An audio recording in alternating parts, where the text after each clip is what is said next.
नमस्कार, मी संतोष पन्हाळे. आपण पाहताय लोकाधिकार वार्ता. गुजरात राज्यामध्ये एक नवीन कायदा संमत करण्यात आलेला आहे. आंतरधर्मीय विवाह जर कोणाला करायचा असेल तर त्या संबंधित आता नवीन कायदा गुजरातच्या विधानसभेमध्ये संमत करण्यात आलेला आहे. एखाद्याला जर इतर धर्मीयातील कोणाशी लग्न करायचं असेल तर त्यासाठी हा कायदा आहे.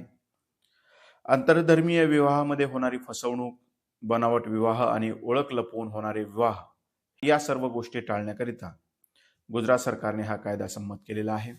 यामध्ये गुजरातचे गृहमंत्री हर्ष संघवी यांनी विधानसभेत हा महत्त्वपूर्ण प्रस्ताव मांडलेला आहे.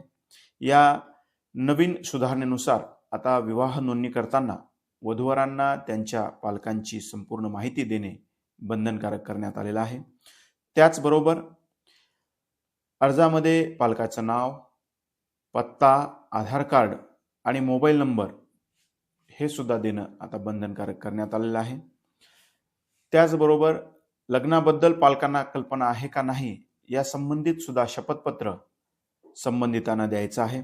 आणि सर्वात म्हणजे अर्ज केल्याच्या नंतर 10 दिवसांच्या आत सहाय्यक निबंधक पालकांना व्हॉट्सअप, ईमेल किंवा पत्राद्वारे विवाहाची कल्पना देणार आहेत. म्हणजे तुमच्या ज्यांचे कुणाचे संबंधित असतील त्यांच्या पालकांना तुमचे पाल्य विवाह करण्यासाठी आलेले आहेत अशा पद्धतीची कल्पना 10 दिवस अगोदर ज्यावेळेला विवाहासाठी नोंदणी केली जाते त्याच्यानंतर ही माहिती पालकांना दिली जाणार आहे. कुटुंबाला अंधारात ठेवून होणारे लग्न, आता सध्या लव जिहाद सारखे प्रकरण समाजामध्ये पूर्ण वाढत आहेत. त्यामुळे कुटुंबांना होणाऱ्या लग्नाविषयी कल्पना असावी, ते अंधारात राहू नयेत, त्याकरिता या कायद्याची फार मदत होणार आहे. सामाजिक सुरक्षा जपण्याचाही यामागचा उद्देश आहे असं सरकारने या कायद्याच्या संदर्भामध्ये सांगितलेलं आहे. हा कायदा गुजरात सरकारने संमत केलेला आहे. महाराष्ट्रातील ही नागरिकांची अशाच पद्धतीच्या कायद्याची मागणी होत आहे.